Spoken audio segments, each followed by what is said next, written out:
नमस्कार दोस्तों, स्वागत है आपका अपने चैनल रिश्तों की कहानियां पर। आइए सुनते हैं आज की कहानी। जो भोजन सभी रिश्तेदारों को परोसा गया, वो मेरे पापा और बहन को क्यों नहीं परोसा गया। आज घर में एक छोटा सा फंक्शन था। रुचि ने अभी 28 दिन पहले ही एक बेटे को जन्म दिया है। बस उसी का कुआं पूजन था। रुचि के पति रचित बिजनेस मीटिंग के कारण बाहर गए हुए थे। इस कारण ज्यादा बड़ा प्रोग्राम नहीं किया गया। बस कुछ खास रिश्तेदारों को बुलाया गया और रुचि अपने कमरे में अपने 28 दिन के बेटे रुद्रांश को दूध पिला रही थी कि उसकी छोटी बहन रावी ने उसके कमरे में प्रवेश किया। उसे देखते ही रुचि बोली, अरे रावी, इतनी जल्दी खाना भी खा लिया तूने? अभी तो गई थी बाहर। नहीं दीदी, अभी बाहर और मेहमान खा रहे हैं, इसलिए मैं अंदर आ गई। उसकी बात सुनकर रुचि थोड़ी हैरान होते हुए बोली, अच्छा फिर पापा कहाँ हैं? पापा बाहर बरामदे में बैठे हुए हैं, अकेले? अचानक रुचि के इस संक्षिप्त सवाल से रावी झेंप गई, पर बोली कुछ नहीं। रुचि को समझते देर नहीं लगी कि पापा इन बड़े लोगों के बीच में खुद को अकेला महसूस कर रहे हैं, या फिर शायद उन्हें जानबूझकर अकेला महसूस कराया जा रहा है।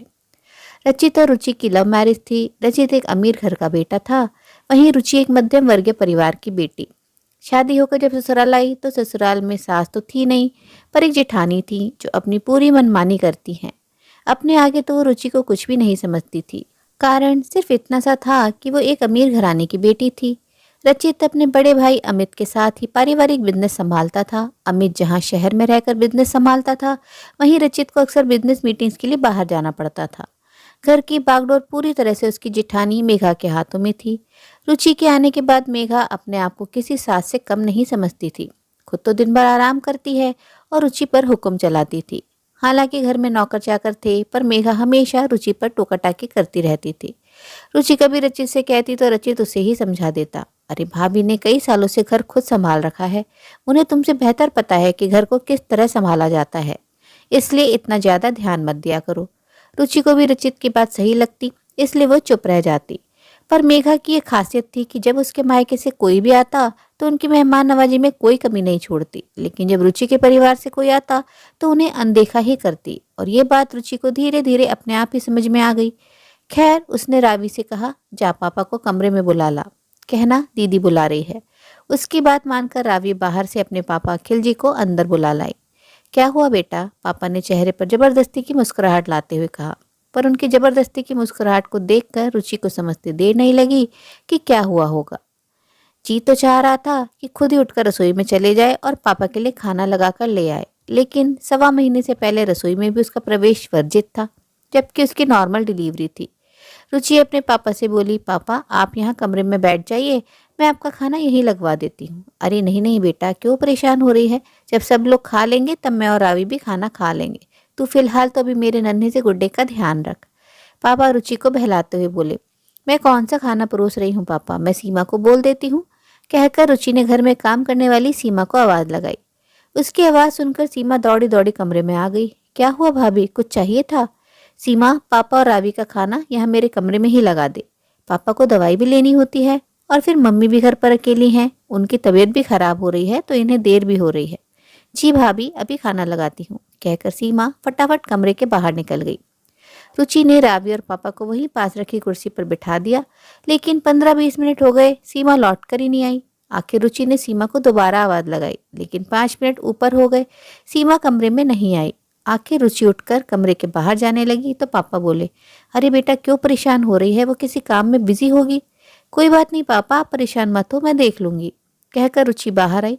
रिश्तेदारों के नाम पर सिर्फ मेघा के परिवार वाले बैठे थे, जिनसे वो हंसी ठिठोली कर रही थी, जबकि बाकी रिश्तेदार शायद जा चुके थे, इसलिए कोई नजर नहीं आया। इतने में सीमा बाहर शरबत लेकर आई और उन लोगों को परोसने लगी। इतने में रुचि बोली, सीमा पापा और रावी के लिए फटाफट से खाना लगा दो, उन्हें देर हो रही है। अचानक रुचि की आवाज सुनकर सबका ध्यान रुचि की तरफ गया तो मेघा बोली, अरे रुचि, तुम बाहर क्यों निकल कर आ गई? सीमा अभी खाना परोस तो रही थी। उसकी बात सुनकर रुचि बोली, भाभी पापा को देर हो रही है, उन्हें घर भी जाना है। अरे ऐसा कौन सा बिजनेस है तुम्हारे पापा का जो वो नहीं जाएंगे तो नुकसान हो जाएगा? मेघा की बड़ी बहन ने रुचि से ठिठोली करते हुए कहा। उसकी बात सुनकर वहां बैठे सब लोग हंस दिए, पर रुचि ने ना तो जवाब दिया और ना ही उनकी तरफ ध्यान दिया। उसने दोबारा सीमा को कहा, सीमा जल्दी से मेरे कमरे में खाना ले आओ, और पलटकर अपने कमरे में आ गई। कुछ ही देर में सीमा फटाफट 2 थालियां लगाकर ले आई। पापा और रावी तो खाना खाने लगे, लेकिन रुचि का ध्यान थाली पर गया। उसमें पूड़ी, दाल चावल, गोभी की सूखी सब्जी और काजू कतली ही थे, जबकि आज घर में मटर पनीर, मिल्क केक, गुलाब जामुन भी बने थे। इतने में सीमा गर्मा गर्म पूरी परोसने आई तो रुचि ने इशारे से उसे अपने पास बुलाया और धीरे से उसके कान में कहा, मटर पनीर, मिल्क केक और गुलाब जामुन क्यों नहीं लेकर आई? सुनकर सीमा चुप हो गई और चेहरा नीचे कर लिया। रुचि को समझते देर नहीं लगी कि जरूर मेघा ने उसे मना किया होगा। आखिर रुचि खुद उठी और वहां से सीधे रसोई में पहुंच गई। वहां जाकर 2 प्लेट्स में मिल्क केक और गुलाब जामुन रखे, वहीं 2 कटोरे में मटर पनीर की सब्जी डालकर ट्रे में रखकर अपने कमरे की तरफ जाने लगी। जब ट्रे लेकर वो हॉल से गुजरी तो मेघा ने टोक दिया, रुचि तुम्हें पता नहीं है क्या, 1.25 महीने से पहले रसोई में जाना वर्जित होता है, फिर तुम ये सब सामान क्यों लेकर जा रही हो? रुचि ने एक नज़र उठाकर मेघा की तरफ देखा और बिना कुछ जवाब दिए अपने कमरे में चली गई। अपने कमरे में जाकर मिठाई और पनीर की सब्जी अपने पापा और रावी को परोस दी। मेघा को रुचि के इस बर्ताव से बड़ा गुस्सा आया। थोड़ी देर बाद जब रुचि के पापा और रावी खाना खाकर वहां से रवाना हुए तो रुचि खुद उन्हें दरवाजे तक छोड़ने आई। उसे पता था कि उसके पापा और रावी के लिए कोई निकल कर नहीं आएगा। उन्हें विदा कर जब वो अंदर आई तो अपने परिवार वालों के सामने ही मेघा रुचि पर चिल्ला पड़ी, क्या समझती हो तुम अपने आप को? घर की छोटी बहू हो, छोटी बहू बनकर ही रहो। हमारे सिर पर चढ़कर तांडव करने की जरूरत नहीं है। किससे पूछकर तुमने रसोई में कदम रखा? पूरी रसोई गंदी कर दी। अरे 1-2 चीज नहीं परोसी तो क्या गलत हो गया? उन्हें कौन सा इतना सब कुछ खाने की आदत है? बस भाभी, बहुत बोल लिया आपने। जैसे मैं इस घर की बहू हूँ वैसे आप भी घर की बहू ही हैं। रिश्तेदार तो दोनों के एक समान हैं। जो सभी रिश्तेदारों को परोसा गया वो मेरे पापा और बहन को क्यों नहीं परोसा गया? आखिर इतना भेदभाव क्यों? रुचि ने जब पलटकर सबके सामने जवाब दिया तो मेघा तिलमिला गई। आखिर अपने मायके वालों के सामने अपनी बेइज्जती होते देखकर मेघा बोली, तुम अपने पापा की बराबरी मेरे परिवार वालों से कर रही हो। उन्होंने जब मुझे विदा किया था ना, खूब दहेज देकर विदा किया था। अरे तुम तो उनके नाखून की धूल के बराबर भी नहीं हो। अरे मेरे पापा ने तो मुझे राजकुमारी की तरह पाला है। तुम्हारे उस टीचर भाभी, अपनी जबान को यहीं रोक लो, बेहतर होगा आपके लिए। आपके पापा ने आपको राजकुमारी की तरह पाला है तो मेरे पापा ने भी मुझे राजकुमारी की तरह ही पाला है। हर पिता अपने बच्चों के लिए बेहतर ही करता है। जिस तरह आपके पापा का सम्मान है उसी तरह मेरे पापा का भी सम्मान है। अच्छा, ज्यादा जबान चलने लगी है तुम्हारी। अरे वो तो मेरा देवर तुमसे शादी करने की जिद कर चुका था, वरना तुम्हारे जैसी को तो मैं अपने घर में भी नहीं फटकने देती। बस करो मेघा, जो जगह तुम्हारी इस घर में है वही जगह इस घर में रुचि की भी है। बड़ी होकर तुम इस तरह की हरकत करोगी, उम्मीद नहीं थी तुमसे।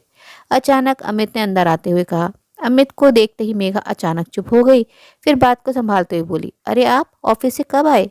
तभी आया था जब तुम ये सब तमाशा कर रही थी। अंदाजा भी है तुम्हें कि तुम्हारी ये हरकतें इस घर के 2 टुकड़े कर देगी। आप भी मुझे ही कह रहे हो, रुचि इतने लोगों के सामने मेरी बेइज्जती कर रही है, वो नहीं दिख रहा आपको? 1.25 महीने से पहले रसोई में जाकर रसोई गंदी कर दी। क्या इतना भी बोलने का हक नहीं है मुझे? हक है, बिल्कुल बोलने का हक है, लेकिन जहाँ सही है वहाँ गलत बोलने का हक तो किसी को भी नहीं है। अगर तुम ही इसके पापा को सम्मान देती और सब कुछ संभालती तो इसे उठकर रसोई में आने की जरूरत नहीं थी। आज तुम इसके पापा के साथ ऐसा कर रही हो। भगवान न करे कल को तुम्हारी स्थिति ऐसी हो कि तुम्हें इसकी मदद की जरूरत पड़े, तभी तुम्हारे पापा के साथ ऐसा बिहेवियर करे तो तुम्हें कैसा लगेगा? हैरानी तो इस बात की है कि तुम्हारे मायके वाले यहीं खड़े हैं लेकिन किसी ने भी इस बात का विरोध नहीं किया। सम्मान दोगी तो सम्मान मिलेगा, वरना आज जो कहानी इस घर में हुई है वो रोज होगी।